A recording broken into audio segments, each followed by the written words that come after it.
ఓం శ్రీమాత్రే నమః. యా దేవీ సర్వభూతేషు శక్తిరూపేణ సంస్థితా నమస్తస్యై నమస్తస్యై నమస్తస్యై నమో నమః. సర్వమంగళమాంగళ్యే శివే సర్వార్థసాధికే శరణ్యే త్ర్యంబకే దేవి నారాయణి నమోస్తుతే. నారాయణి నమోస్తుతే. అరుణాం కరుణాంతరంగితాక్షీం ధృతపాశాంకుశపుష్పబాణచాపాం అణిమాదిభిరావృతాం మయూఖైః అహమిత్యేవ విభావయే భవానీ. శ్రీమాత్రే నమః.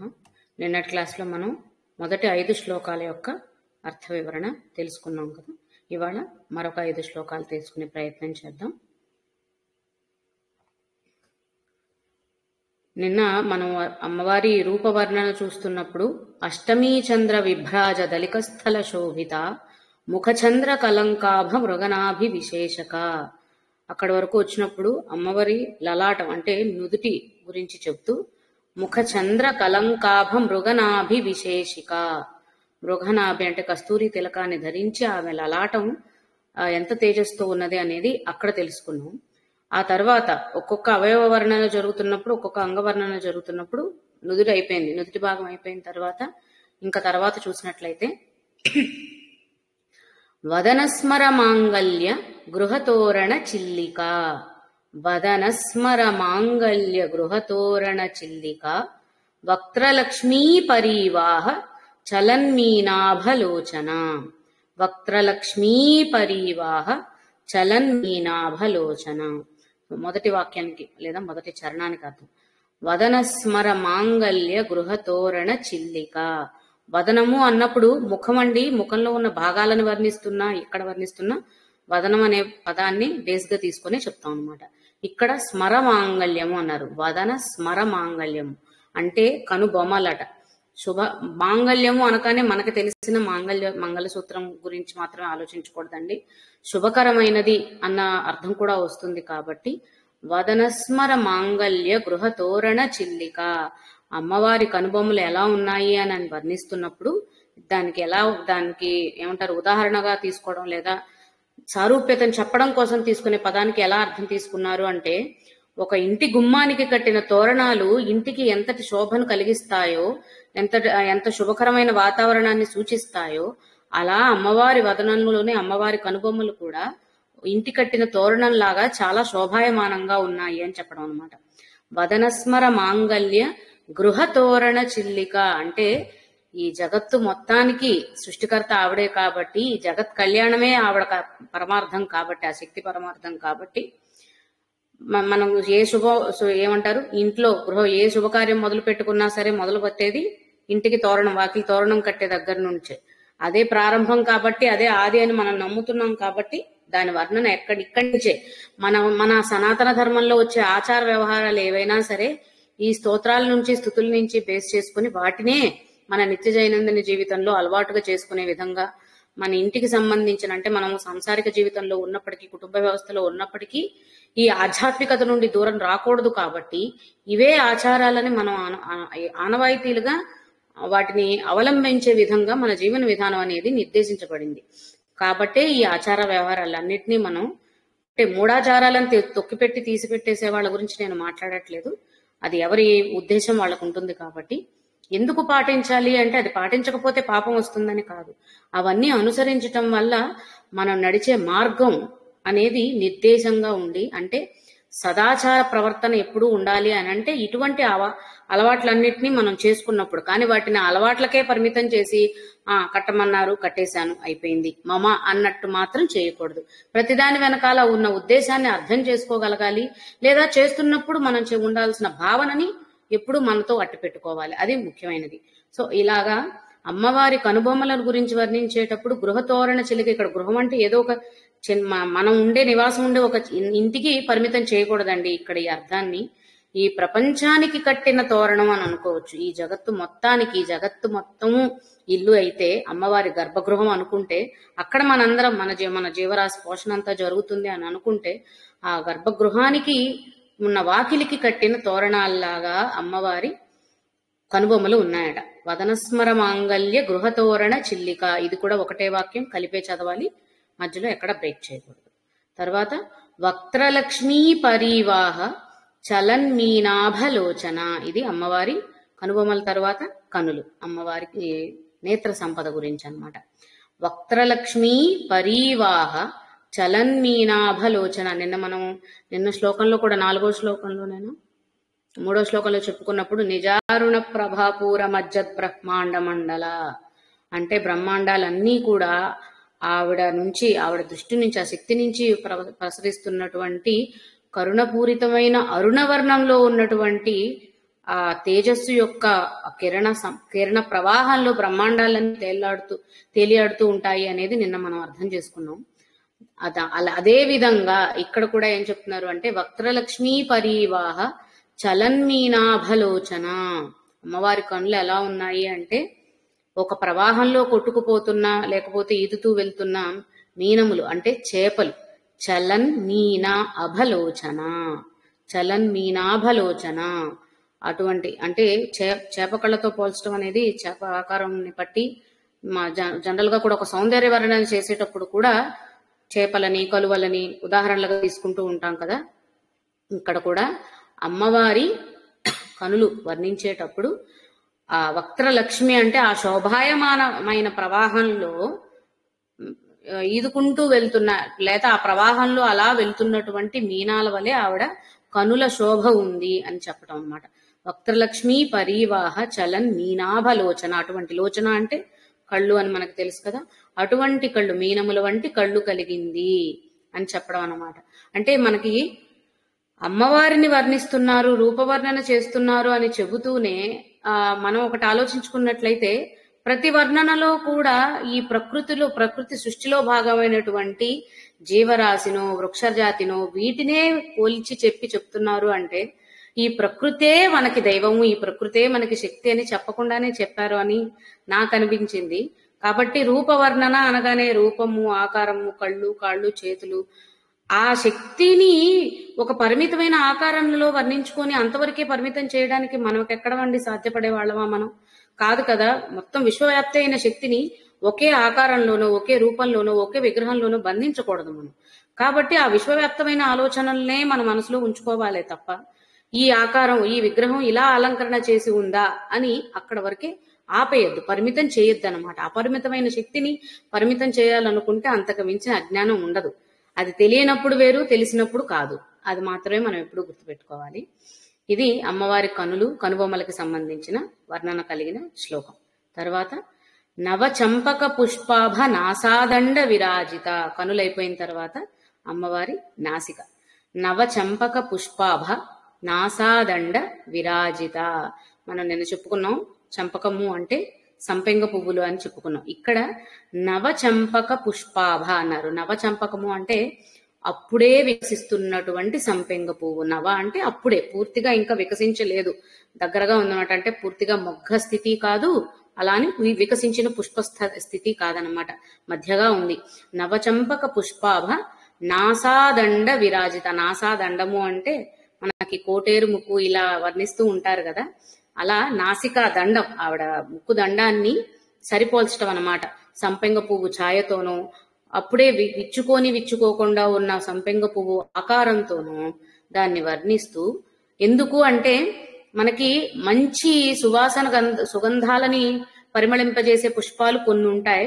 వాటిలో పొడవుగా పెద్దగా ఉన్నది సంపెంగ పువ్వు. సంపెంగ వాసనలకి ప్రత్యేకత ఉంది కాబట్టి ఇక్కడ ఆ అమ్మవారి నాసిక నుండి ప్రసరిస్తున్నటువంటి పరిమళాలను, వెదజల్లుతున్నటువంటి పరిమళాలను కూడా సూచిస్తూ నవచంపక పుష్పాభ నాసాదండ విరాజిత, అటువంటి నాసాదండముతో విరాజిల్లుతున్నది ఆ తల్లి అని చెప్పడం. ఇక్కడ సువాసనలు పరిమళాలు అన్నప్పుడు కూడా మనకి సంబంధించిన, అంటే ఆ పువ్వు ఉంది కాబట్టి నేను పోలికకి చెప్పానండి. వాసనలన్నా రుచులన్నా ఏవి కూడా మనకి తెలిసినవి కాదు. అంటే మనం ఒక పువ్వును, లేకపోతే సువాసనను దుర్వాసనను, మన దుర్గంధాన్ని సుగంధాన్ని మనం మన మన నాసిక ద్వారా గ్రహించగలిగిన ఆ పరిమితం అయితే కాదనమాట. ఇక్కడ వాసనలు అన్నప్పుడు రకరకాల విద్యలకి సంబంధించిన ఆ అర్థం వస్తుందన్నమాట. కాబట్టి ఆ మనకి తెలిసిన, అంటే ముక్కు వాసనలు చూడడానికే ఉపయోగపడుతుంది కాబట్టి మనకి తెలిసినంత వరకు దాన్ని ఇక్కడ పోలికగా చెప్పేసుకున్నాం. కానీ తల్లి నాసిక అంటే మనలాంటి వాళ్ళది కాదు కదా, కాబట్టి అక్కడ అర్థాన్ని మనం ఇంకా లోతుగానే గ్రహించుకోవాల్సిన అవసరం ఉంటుంది. కాబట్టి నవచంపక పుష్పాభ నాసాదండ విరాజిత తారాకాంతి తిరస్కారి నాసాభరణ భాసుర. అమ్మవారి ముక్కు ఎలా ఉంది, దాని ఆకారము ఛాయో అది అర్థం చేసుకున్నాం కదా. ఇప్పుడు ఆ నాసికకు ధరించినటువంటి నాసాభరణాలు, ఆ ఆభరణాలు అంటే ముక్కుకు తగిలించిన ముక్కు పుడకలో లేకపోతే ముక్కెరలో ఎలా అనుకుంటే అలా అవన్నీ ఎలా ఉన్నాయి అంటే తారాకాంతి తిరస్కారి నాసాభరణ భాసుర. ఇక్కడ తారాకాంతి అంటే మనం చాలా నార్మల్ గా చెప్పేసుకోవచ్చు, నక్షత్రాల యొక్క కాంతిని కూడా తిరస్కరించేటువంటి గొప్ప తేజస్సుని ప్రసరిస్తున్నటువంటి నాసాభరణాలు కలిగి ఉంది అని. ఇంకా ఇక్కడ ఏం చెబుతారు అంటే, మనం ముందు నుంచి అనుకుంటున్నాం కదా, ఇది ఏదో లిమిటెడ్ గా ఆవిడ పెట్టుకున్న ముక్కు పొడల గురించి వర్ణించడము, ఆవిడ ముక్కు ఆకారాన్ని గురించి వర్ణించడము కాదు. కాబట్టి ఇక్కడ తారాకాంతి తిరస్కారి అన్నప్పుడు ఏం గ్రహించాలి అని అంటున్నారు అంటే, ఆవిడ కుడి ముక్కు ఎడమ ముక్కు రెండిటికి కూడా పగడము వజ్రము ముక్కు పొడకలను ధరించింది అంట. ఇవి దేనికి సూచనలు అంటే, పగడము వజ్రము రెండింటినీ కూడా శుక్ర కుజ, అవి యాక్చువల్ గా నక్షత్రాలండి, కానీ వాటికి గ్రహాలకి కూడినంత తేజస్సు అంత వెలుగు జిమ్ముతూ ఉంటాయి కాబట్టి వాటిని గ్రహాలతో సరిపోల్చుతారు. కాబట్టి ఇక్కడ తారాకాంతి అన్నప్పుడు శుక్ర కుజ నక్షత్రాలనండి, లేదా శుక్రుడు కుజుడు, వీరికి సంబంధించి వీరిని ఇక్కడ తారా అని మనకి చెప్తున్నారన్నమాట. సో శుక్ర కుజ గ్రహాలకి చాలా కాంతి తేజస్సు ఉంటాయి అనే అర్థం. కాబట్టి వాటిని ఆవిడ నాసికల ఆభరణాలుగా ధరించినప్పుడు ఆవిడ నాసిక యొక్క తేజస్సు ఎలా ఉందంటే, ఎంతో వెలుగుని చిమ్మేటువంటి ఈ నక్షత్రాలు ఏవైతే శుక్ర కుజ అని చెప్తున్నామో వాటిని కూడా తలదన్నే విధంగా వాటిని మించి, అంటే ఈ వెలుగు సరిపోదట ఆ వెలుగు ముందు, ఈ వెలుగు పేలవంగా కనిపిస్తుంది, అంతటి వెలుగును కలిగి ఉంది అని చెప్పడం అన్నమాట. దీన్నే యోగ పరిభాషలో చెప్పడానికి ఇంకొకలాగా ఏం చెప్తారు అంటే, మనకి యోగాతో పరిచయం ఉన్న వాళ్ళందరికీ తెలుసు, ఈ ఇడానాడి పింగళానాడి చెప్పుకుంటూ ఉంటాం, సూర్యనాడి చంద్రనాడి అని. సో అది కూడా ఇక్కడ రిప్రజెంటేషన్. ఎందుకంటే శుక్ర కుజ అన్నప్పుడు ఎరుపు తెలుపు చెప్పుకున్నాం కదా, ఎరుపు సూర్యవర్ణము, తెలుపు చంద్రవర్ణము. కాబట్టి సూర్యనాడి చంద్రనాడి ఈ నాడీ వ్యవస్థకి సంబంధించిన సూచన ఇక్కడ ఉంటుంది అని కూడా చెప్తారనమాట. అంటే మన శ్వాస ఎలా జరుగుతుంది, మన నాడీ వ్యవస్థ అంతా సరిగ్గా ఉన్నప్పుడే, శ్వాస సరిగ్గా ఉన్నప్పుడే ప్రాణం నిలబడుతుంది కదా, అన్నిటికీ ఆధారం అదే. కాబట్టి ఇక్కడ తారాకాంతి తిరస్కారి నాసాభరణ భాసుర అన్నప్పుడు సూర్య చంద్రనాడుల గురించి కూడా వస్తుంది, అంటే మన నాడి వ్యవస్థ గురించి కూడా చెప్తారు అని అంటారనమాట. అలాగే మనం నిన్న అనుకున్నట్టు ముఖచంద్ర కలంకాభ మృగనాభి విశేషక అన్నప్పుడు కేవలం పాల భాగం అని వదిలేయడానికి లేదు, ఆజ్ఞాచక్రం అండి, అదే ఆజ్ఞాచక్రం. ఎందుకంటే లలితా సహస్రనామంలో యోగ శాస్త్రం కూడా నిక్షిప్తమై ఉంది. కుండలిని గురించి మనకి తెలిసినటువంటి మన శరీరంలో ఉన్న కుండలిని చక్రం ఎలా యాక్టివేట్ అవుతుంది, ఒక్కొక్క చక్రం నుండి మరొక చక్రానికి ప్రయాణం ఎలా ఉంటుంది, మూలాధారం నుండి సహస్రాల వరకు చేరడమే కదా మనిషి జీవన గమ్యం. కాబట్టి ఇక్కడ అది కూడా చెప్తారనమాట, కుండలిని గురించి వస్తుంది. అలాగే ఇక్కడ ఈ పర్టికులర్ శ్లోకంలో మనకి నాడీ వ్యవస్థ గురించి కూడా చెప్పబడింది అని చెప్తారనమాట. అంటే ఎవరి పరిభాషలో వారు అర్థం చేసుకోవడానికి సులువుగా ఉంటుంది. పరిపరి అర్థాలు విధానాలుగా అర్థం చేసుకునే ప్రయత్నం చేస్తున్నప్పటికీ కూడా మనం ఓవరాల్ గా ఒక ఐడియా తీసుకొచ్చుకుంటున్నాం అనమాట, అంతే. తర్వాత 8వ శ్లోకం, కదంబ మంజరీ క్లుప్త కర్ణపూర మనోహర. మనకి కళ్ళు అయిపోయాయి, ముక్కు అయిపోయింది, తర్వాత చెవుల దగ్గరకు వచ్చాం అనమాట. కదంబ మంజరీ క్లుప్త కర్ణపూర మనోహర, కదంబ పుష్పాలను ధరించి ఉంది, అలంకరించి ఉంది అన్నప్పుడు, కదంబ పుష్పాలు అంటే చాలా రకాల వర్ణనలు ఉన్నాయటండి సంస్కృత పరంగా. కదంబ పువ్వులు అంటే ఒకే రకమైన పువ్వులు కాదు. మనకు తెలిసిన 2 అర్థాలు. కదంబ పుష్పాలంటే ఈ మధ్య బాగా యూట్యూబ్లో కూడా కనిపిస్తున్నాయి, గుండ్రంగా ఉండి ఒక 3-4 షేడ్స్ ఒకే పువ్వులో కనిపిస్తాయన్నమాట. అవి ఒక రకమైన కదంబ పుష్పాలు. అలాగే వివిధ రకాలైనటువంటి పుష్పాలన్నింటినీ కలిపి కూర్చితే వచ్చేదాన్ని కూడా కదంబం అనే అంటారు. వివిధ రకాలు లేదా వివిధ వర్ణాలు ఏదైనా మనం పరిగణించవచ్చు. కదంబ మంజరీ క్లుప్త కర్ణపూర మనోహర, మనోహరమయంగా ఆవిడ కర్ణాలన్నీ కూడా ఆ పుష్పమాలికలతో పుష్పగుచ్చాలతో అలంకరింపబడి ఉన్నాయి అని చెప్పారు. అంటే అలంకరణ అయిపోయింది. తర్వాత తాటంక యుగలీభూత తపనోడుప మండల, ఇవి తపన ఉడుప మండల అంటే మళ్ళీ సూర్యమండలం, చంద్రమండలం. తాటంక యుగలీభూత అంటే ఆవిడ తాటంకాలు, ఆవిడ చెవులకు అలంకరించిన అలంకరణలో భాగంగా ఉన్నవి ఏమిటి అంటే ఆభరణాలు సూర్యుడు, చంద్రుడు అన్నమాట. సూర్యచంద్రులని ఏ దేవతా వర్ణన తీసుకున్నప్పటికీ కూడా కర్ణ చెవులుకి చెప్తారండి, కళ్ళు కూడా చెప్తారు. అలాగే హృదయస్థానం అంటే వక్షస్థలాన్ని కూడా మనకి సూర్యచంద్రులతో పోల్చడం అనేది సహజంగా జరుగుతూ ఉంటుంది. అందుకనే ఎప్పుడైనా సరే దేవతా వర్ణన చూస్తున్నప్పుడు మనం సామాన్యమైన మనస్సుతో సామాన్యమైన దృష్టితో దాన్ని ఊహించకుండా భావన చేయకుండా ఆ పరాశక్తిని లేదా ఈ జగత్తంతా వ్యాప్తి చెంది ఉన్నటువంటి శక్తి రూపాన్ని అర్థం చేసుకునే ప్రయత్నం చేస్తున్నాం. కాబట్టి మానవ సహజ సిద్ధమైన దృష్టితో భావనతో మాత్రం వాటిని ఆలోచించకూడదు. అలా ఆలోచించినప్పుడు వికృతమైన సందేహాలన్నీ కలిగే అవకాశం ఉంటుంది, వికారమైన సందేహాలన్నీ కలిగే అవకాశం ఉంటుంది. కాబట్టి వాటికి అతీతం అండి. మనం అర్థం చేసుకునే అంత సులువుగా అర్థం అయిపోయేలా ఉంటే ఇంకా అక్కడేం ఉండదు కదా. వాటన్నిటికీ అతీతమైంది కాబట్టి మనం అదే విధంగా మన ఆలోచనను కూడా మన స్థాయికి మించిన ఆలోచనలోనే మనం ఊహన అనేది పెట్టుకోవాలన్నమాట. సో ఇక్కడ తాటంక యుగలీభూత తపనోడుప మండల, ఆవిడ కర్ణాభరణాలుగా సూర్యచంద్రులు ఉన్నారట. ఎందుకు అంటే వాళ్ళందరూ ఆవిడ నిలిపినటువంటి ఆవిడ ఎంప్లాయీస్ అన్నమాట. సూర్యచంద్రులు మనం ఇందా చెప్పాం 3 స్థానాలని. సో మనకి మల్టీ టాస్కింగ్ అంటూ ఉంటారు కదా, ఒకరి 2-3 పనులు చేయాల్సి వస్తాయి, లేకపోతే 2-3 జాబ్స్ చేయాల్సి వస్తాయి. ఇప్పుడు మనం కొత్త కాదండి, సూర్యచంద్రులు ఆల్రెడీ చేస్తున్నారు అనమాట. ఎందుకంటే వాళ్ళిద్దరూ మనకి ప్రత్యక్ష దేవతలు. మిగిలిన దేవతా శక్తి రూపాలని మనం చూడలేము కాబట్టి ఈ దేవతలే మనకు కనిపిస్తున్నారు. కాబట్టి మనకు కనిపించడం వల్ల మనం పుణ్యాత్మలో అనుకుంటూ ఉంటాం, వాళ్ళు మనకు కనిపించేంత దగ్గరలో ఎందుకున్నారు అంటే మన గురించి గమనించడం ఉండడానికి అనమాట. సో అమ్మవారు ఆ శక్తి అపాయింట్ చేసింది వాళ్ళిద్దరిని మన గురించి అబ్జర్వ్ చేస్తూ మనం ఏ దారిలో వెళ్తున్నాము, ఎలా ఉంటున్నామో తెలుసుకొని వాళ్ళు వెళ్ళి ఆ శక్తికి చేరవేస్తారనమాట. సో దాన్ని బట్టి ఆవిడ స్టెప్ తీసుకుంటారు. కాబట్టి జాగ్రత్తగా ఉండాలి. మనల్ని ఎవరు చూడట్లేదు అనుకుని ఏదో పిల్లి కళ్ళు మూసుకొని నన్ను ఎవరు చూడట్లేదు అనుకుంటుంది అంటారు చూడండి. సో మనం కూడా ఏదో శక్తి అన్నారు, ఎక్కడ కనిపిస్తుంది, ఎక్కడా కనిపించట్లేదు కదా, మనం ఏం చేసినా అడిగేవాళ్ళు లేరులే అని మనం ఎప్పుడు అనుకోకూడదు అనమాట. మనకి తెలియకుండా మనల్ని అబ్జర్వ్ చేస్తూ వీళ్ళిద్దరూ ఉన్నారు, వారిద్దరూ అమ్మవారికి చేరవేయాల్సినన్ని చేరేస్తారు.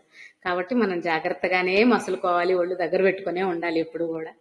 సో తాటంక యుగలీభూత తపనోడుప మండల అంటే అర్థం అదండి. సూర్యచంద్రుల్ని తన కర్ణాభరణాలుగా ధరించి ఉంది. ఎందుకు అని అంటే అదే మనం ఇందా చెప్పినట్టు నేత్రాలని వర్ణించారు అంటే చూపు కదండి, కంటి చూపు వారి వల్లే కలుగుతుంది. కాబట్టి అంటే ఆవిడ నేత్రాలుగా సూర్యచంద్రులు ఉన్నారు అంటే వాళ్ళు చూస్తున్నారు అనమాట. ఆవిడ కర్ణాలుగా సూర్యచంద్రులు వర్ణన వచ్చింది అంటే నెక్స్ట్ ఆ డ్యూటీ అయిపోయి ఇప్పుడు ఆవిడకి చెప్పే డ్యూటీ తీసుకున్నారు కాబట్టి అక్కడి నుంచి ఇక్కడికి వచ్చారనమాట. కాబట్టి ఆవిడ కర్ణాలైనా వారే, నేత్రాలైనా వారే అంటే అర్థం మనం ఇలా గ్రహించుకోవడానికి ప్రయత్నం చేద్దాం.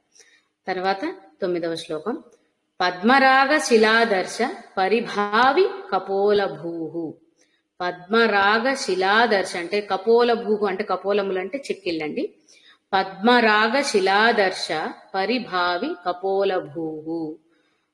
పద్మరాగ శిలలు అంటే రకరకాలైనటువంటి పద్మరాగ మణులు అనుకోండి.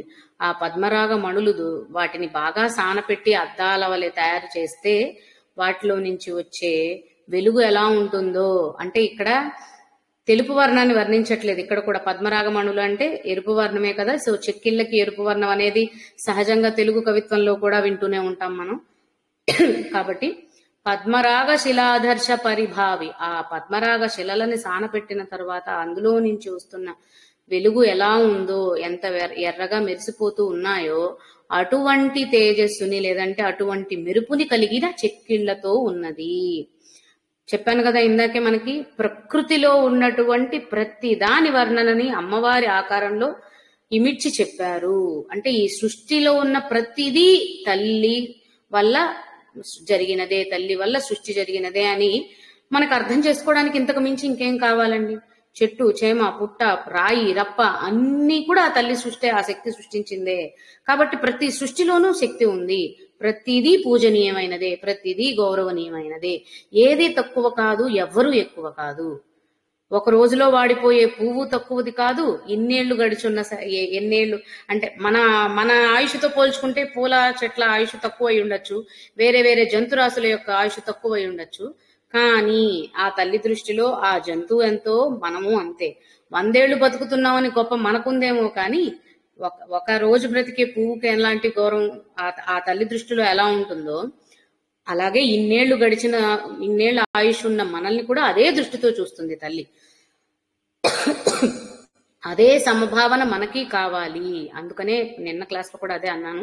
సమదృష్టి అంటే మన చుట్టుపక్కల వారిని మాత్రమే కాదు, ప్రతి దానిని, అలాగే మన శరీర అవయవాలు కావచ్చు, ఏదైనా కావచ్చు, అన్నిటి మీద సమదృష్టి. అలాగే మన చుట్టుపక్కల ఉండే పరిస్థితులు, అంటే ఇప్పుడు మనకి ఒకటి సంతోషాన్ని కలిగించవచ్చు, ఒకటి ఇంకొకటి బాధని కలిగించవచ్చు, ఒకటి నొప్పిని కలిగించవచ్చు, ఒకటి హాయిని కలిగించవచ్చు.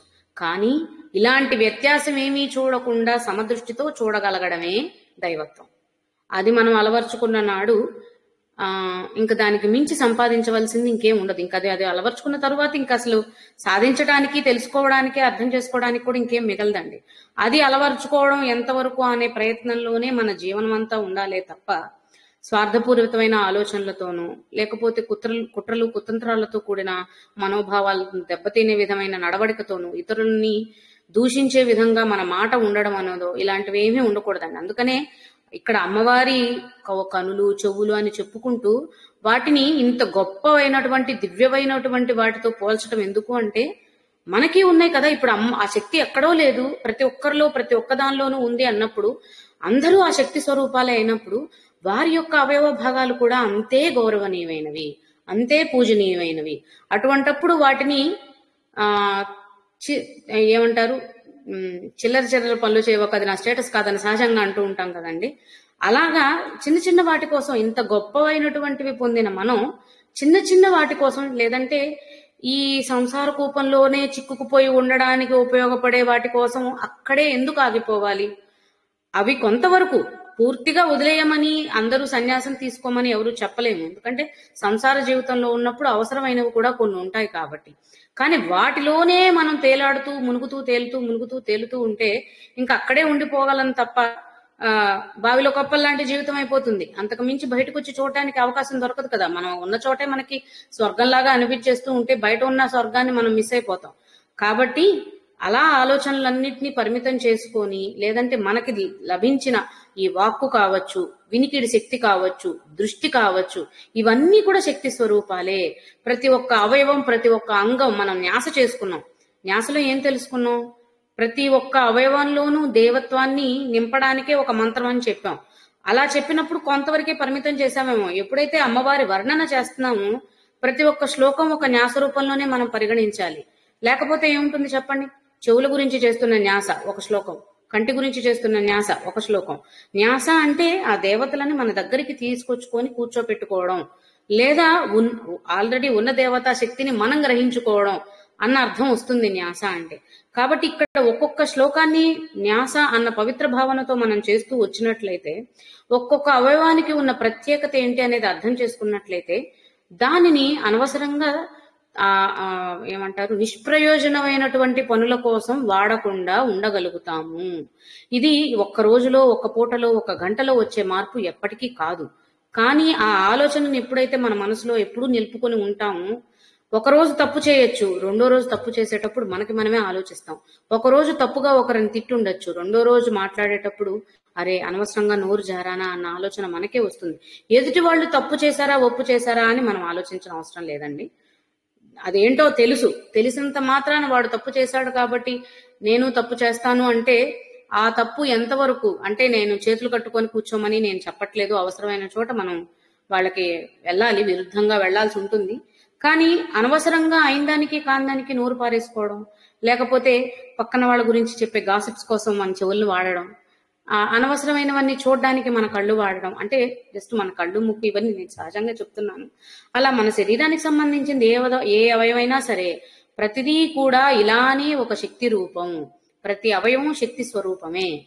ఆ అవయవంలో ఉన్న శక్తిని అర్థం చేసుకోవడానికే అమ్మవారి ఆకారంలో మనం అమ్మవారి అవయవ భాగాల్ని కూడా ఇలా అర్థం చేసుకుంటూ ఈ వర్ణనలు వింటున్నాం. అంటే అర్థం ఏంటి? మనకిచ్చిన శరీర భాగాల్లో కూడా ఈ శక్తి ఉంది. దాన్ని మనం అర్థం చేసుకోవడానికి చేస్తున్న ప్రయత్నం. కేవలం అమ్మవారికి ఒక విగ్రహ రూపం ఇచ్చేసి అక్కడున్న కాళ్ళకి చేతులకి ఉంది కాబట్టి అక్కడ మేము మొక్కుతాం, నా పక్కన ఉన్న వాళ్ళని మాత్రం తిడతాం తంతాం అంటే అర్థం లేదు. మన దగ్గర ఉన్న మన చుట్టుపక్కల మనకి కనిపించకుండా లేకపోతే కనిపిస్తూ ప్రత్యక్షంగా మనకు ఎదురుపడుతున్న మన కుటుంబీకులు కావచ్చు, మన బంధువులు కావచ్చు, స్నేహితులు కావచ్చు, మన ఈ జీవన గమనంలో ఎదురుపడుతున్న ప్రతి ఒక్కరూ కూడా ఆ శక్తి ద్వారా మన దగ్గరికి చేర్చబడిన వారే. మనం ఎంచుకోను, మనం ఏంటి నా కడుపును పుట్టిన బిడ్డలని మనం అంటూ ఉంటాం కదా, మనం కనలేదండి, ఆ శక్తి మన ద్వారా కనిపించింది. అలాగే మన కన్న తల్లిదండ్రులు, వాళ్ళకి మనల్ని కలపాలని ఉంది కాబట్టి ఆ శక్తి కలిపింది. సో ప్రతి చోట కూడా ఆ శక్తి స్వరూపం మనల్ని వీళ్ళందరితోనూ పరిచయం ఏర్పడేలాగా, లేకపోతే వీళ్ళందరితో కలిసి మన జీవితాన్ని కొన్ని సంవత్సరాలు కావచ్చు, కొంతకాలం కావచ్చు గడిపేలాగా, అంటే స్నేహితులు అవ్వచ్చు, కొన్ని ప్రాంతాల్లో అక్కడ పరిచయాలు కావచ్చు, ఇవన్నీ మనకు ఎదురుపడ్డాయి అంటే కారణం చేతనేనండి. కారణం లేకుండా ఏది జరగదు. మనం ఎప్పుడు నమ్మేది శివుడాజ్ఞ లేనిదే చీమైనా పుట్టదు. ఒక చీమ కాటు దాని మనం సహజంగా ఏంటి, చీమకున్న లక్షణం అది, ఆ జాతి లక్షణం కాటు అయినప్పటికీ కూడా దాన్ని కూడా మనం శివుడాజ్ఞ లేకపోతే చీమ కుట్టదు అనే తీసుకుంటాం. అంటే దానికి ఉన్న సహజ లక్షణం జరగడానికి కూడా శివుడి ఆజ్ఞ, అంటే ఆ శక్తే కదా, ఆ శివశక్తులు వేరు కాదు. ఆ శక్తి అవసరం ఉంది, ఆ శక్తి చెప్తేనే జరుగుతుంది అని మనం నమ్ముతున్నప్పుడు మనకి ఎదురుపడిన మనుషులు కావచ్చు, మనం ఎదుర్కొంటున్న పరిస్థితులు కావచ్చు, ఇవి కూడా ఆ శివాజ్ఞే లేదా ఆ శక్తే చేయించింది అని మనం ఆలోచించగలిగితే, మనం ఇందాక చెప్పుకున్నట్టు కష్టము, సుఖము, బాధ, సంతోషము, హాయి అనే భావన, కష్టం అనే భావన ఇలాంటివేవి ఉండవండి. ఏదైనా ఒకటే కదా, ఆ శక్తి మనకి అందించినప్పుడు అది ఏదైనా ఒకటే. దాన్ని మనం చూసే దృష్టికోణాన్ని బట్టి అది మనకు వస్తుంది. కాబట్టి ఆ సమదృష్టి సమభావన అనేది కేవలం పరిసర ప్రాంతాల మీదో మన చుట్టూ ఉన్న జనాల మీదో కాకుండా మనం ఎదుర్కొంటున్న పరిస్థితుల మీద కూడా సమదృష్టి కలిగే అవకాశాన్ని మనం అలవాటు చేసుకోవాలి అనేది ఏ దేవతా వర్ణనలో అయినా దైవత్వం గురించి చెప్పిన వర్ణనలో ఉన్నటువంటి నిగూఢమైన భావం ఇది అని నేను అనుకుంటాను. అదే దారిలో నేను ప్రయత్నించాలి, నడవాలి అని ప్రయత్నిస్తూ ఉంటాను. కాబట్టి అదే మీకు కూడా చెప్పాను. మీకు ఎలా అనిపిస్తుందో మీరు కూడా ఒకసారి ఆలోచించుకొని మీరు కూడా తర్వాత చెప్పండి. సో ఇది పద్మరాగ శిలాదర్శ పరిభావి కపోల భూహు అంటే అర్థం చూసుకున్నాం. తర్వాత చరణం నవ విద్రుమ బింబ శ్రీన్యక్కారి రదనచ్చదా. అమ్మవారి చెక్కిళ్ళ గురించి కదా చూస్తున్నాం. ఇక్కడ వచ్చేసరికి అమ్మవారి పెదవులు. నవ విద్రుమ బింబ శ్రీన్యక్కారి రదనచ్చద. రదనచ్చద అంటే రెండు పెదవుల్ని కలిపండి. నవ విద్రుమ అంటే అప్పుడే కొత్తగా పుట్టిన పగడం అనమాట. నవ అంటే ఇక్కడ కొత్త అంటే ఏమని చెప్పాలి అంటే అప్పుడే మొలకెత్తిన, అప్పుడే చిగురించిన, అప్పుడే పుట్టిన, లేదా అప్పుడే ముత్యపు చిప్పల్లోంచి కొత్తగా బయటకు తీసింది. ఇంకా బయట పల్లెలేమి అంటావు కదా, వాటికి ముత్యపు చిప్పల్లో ఉన్నట్టు కొత్తగా తాజాగా అంటాం కదా, అలా అన్న అర్థం తీసుకోవాలి నవ అని. ప్రతి చోట నవ అని ఎందుకు తీసుకున్నారు అంటే నిత్య నూతనం కదండి ఆ శక్తి స్వరూపం. నిత్య నూతనం, నిత్య యవ్వనం, ఇంకేది చెప్పుకున్నా సరే. కాబట్టి అంటే పాత పడదు, మాసిపోదు,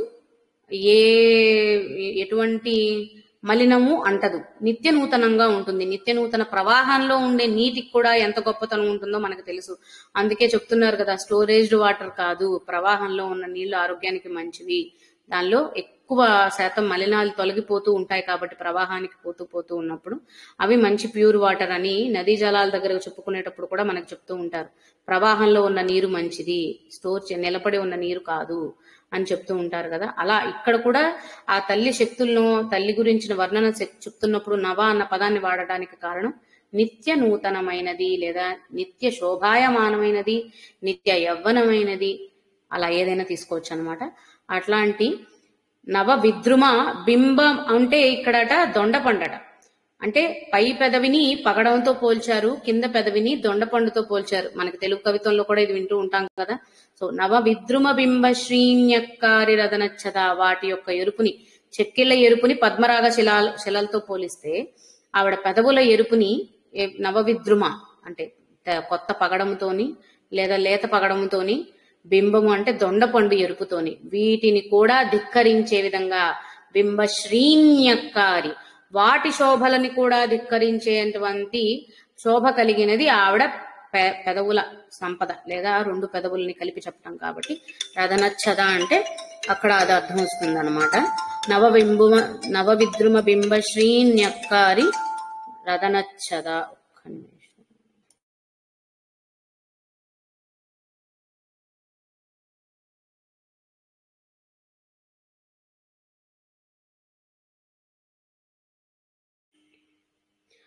తర్వాత 10వ శ్లోకం. శుద్ధ విద్యాంకురాకార ద్విజపంక్తి ద్వయోజ్వల. పెదవుల గురించి చెప్పుకోవడం అయిపోయింది. ఇప్పుడు పలువరుస దంత సంపద. శుద్ధ విద్యాంకురాకార ద్విజపంక్తి ద్వయోజ్వల. ఈ శ్లోకాలన్నీ కూడా మనకి కలిపి చదవాల్సినవండి. 10వ శ్లోకం వరకు కూడా ఏ ఒక్క శ్లోకంలోనూ ఏ చరణాన్ని మనం విడతీసి చదవకూడదు, కలిపే చదవాలి. శుద్ధ విద్యాంకురాకార ద్విజపంక్తి ద్వయోజ్వల అనేది ఒకటే నామం. అంటే శుద్ధ విద్య యొక్క అంకురములు. అంకురములు అంటే ఏంటండి?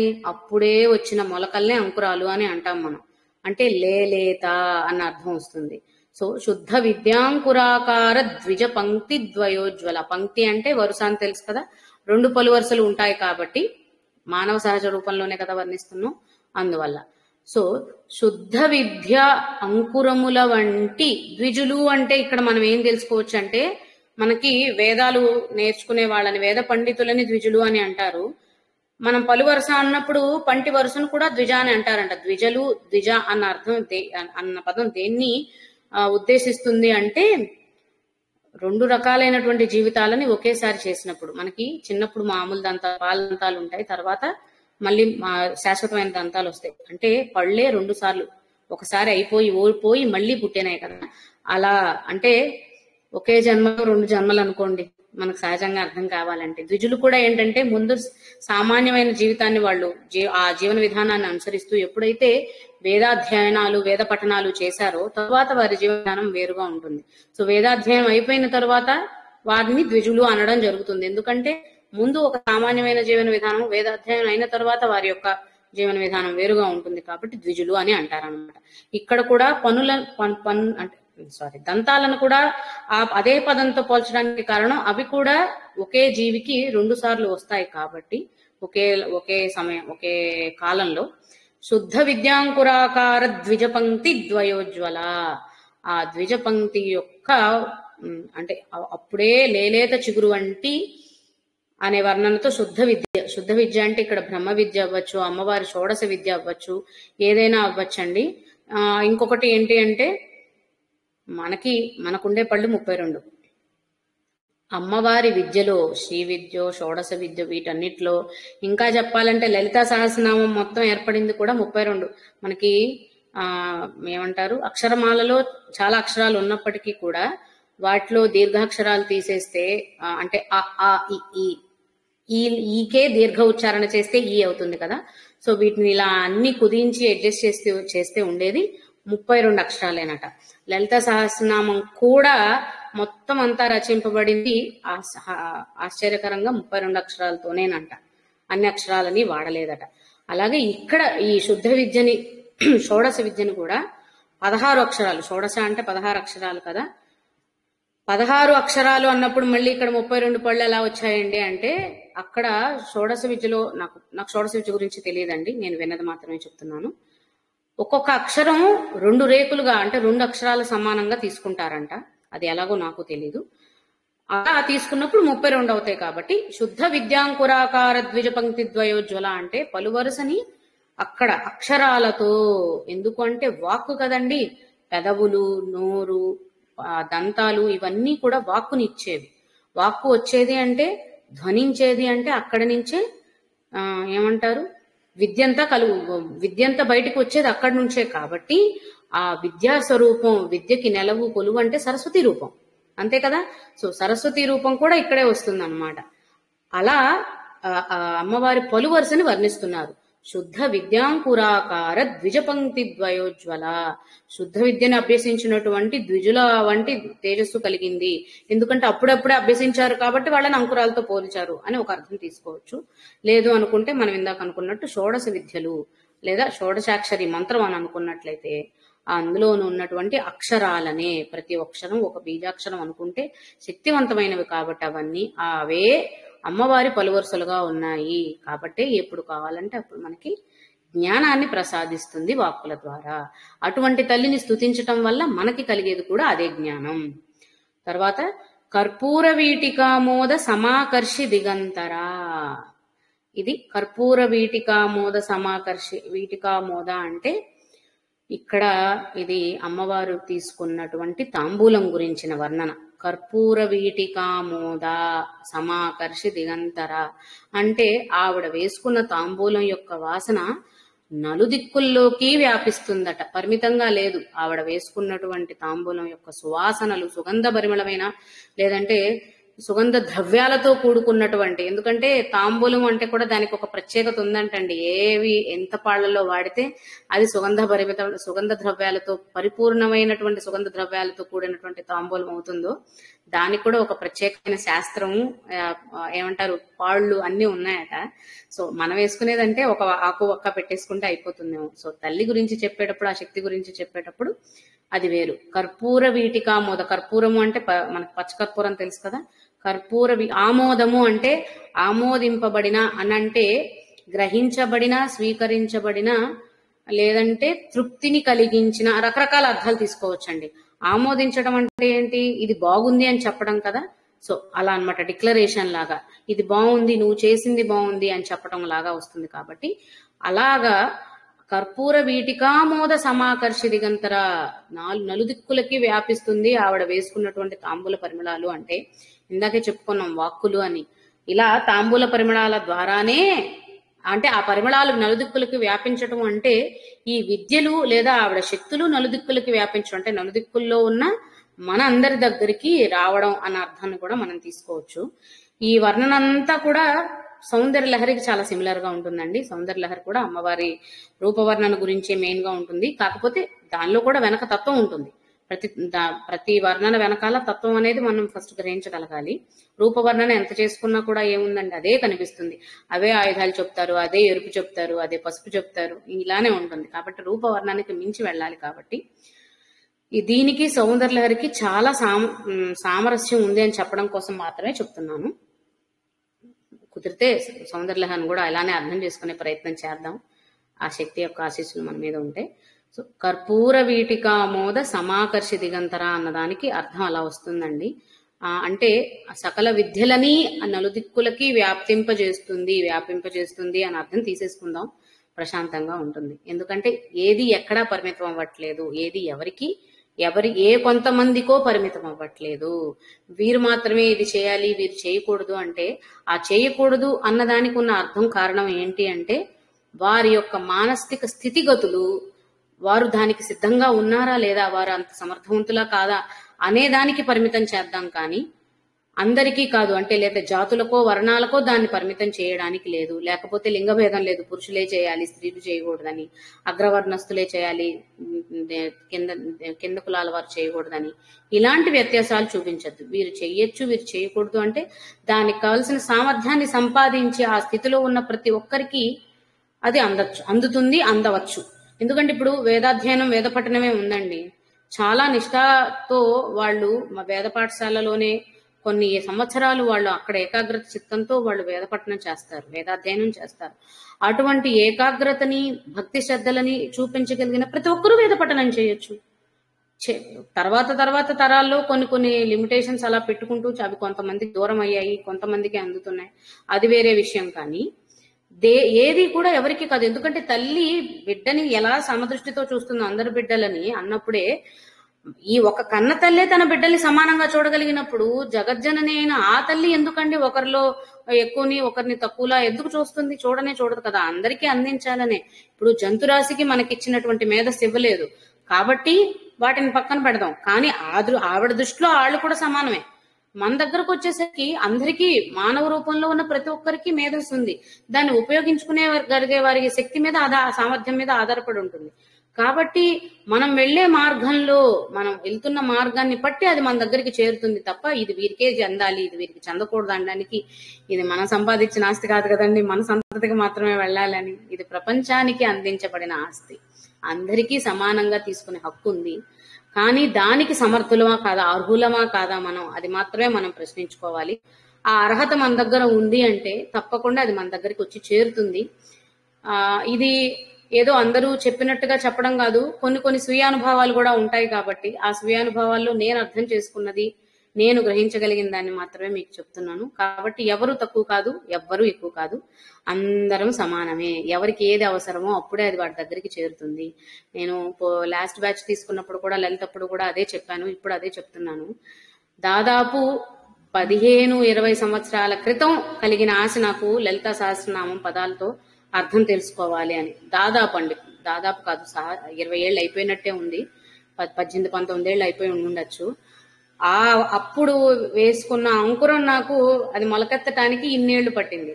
కానీ అది ఇప్పుడే నేను ఆ స్థాయిలో ఉన్నానేమో, ఇప్పుడే దాన్ని నేను గ్రహించగలిగిన శక్తి సామర్థ్యాలు కలిగి ఉన్నానేమో, అందుకే అది నా దగ్గరకు వచ్చిందేమో అని నేను ఆనందపడతాను. ఎందుకంటే అప్పుడైనా కలిగింది కాబట్టి ఇప్పటికైనా చేరింది. అసలు ఎప్పటికీ కలకపోతే ఎవరికీ రాదు కదా. కాబట్టి ఎప్పుడైనా సరే మనం ఆశించటంలో తప్పు లేదు. అది ఇప్పటికిప్పుడు నెరవేరాలని అత్యాశ పడకూడదు, తొందర పడకూడదు. నిదానంగా ఓపికగా ఎదురు చూస్తే మనకు అవసరమైనప్పుడు, మనం తెలుసుకోగలిగినప్పుడు, మనకు అర్హత వచ్చినప్పుడు అది మన దగ్గరికి తప్పకుండా వస్తుంది, చేరుతుంది అనడానికి నేను ఎప్పుడు దీన్నే ఉదాహరణగా నా జీవితంలో నేను ఉదాహరణగా పట్టుకుంటాను. అందుకనే మీకు కూడా చెప్పాలనిపించింది. సో ఇది ఇవాల్టి అర్థ వివరణ.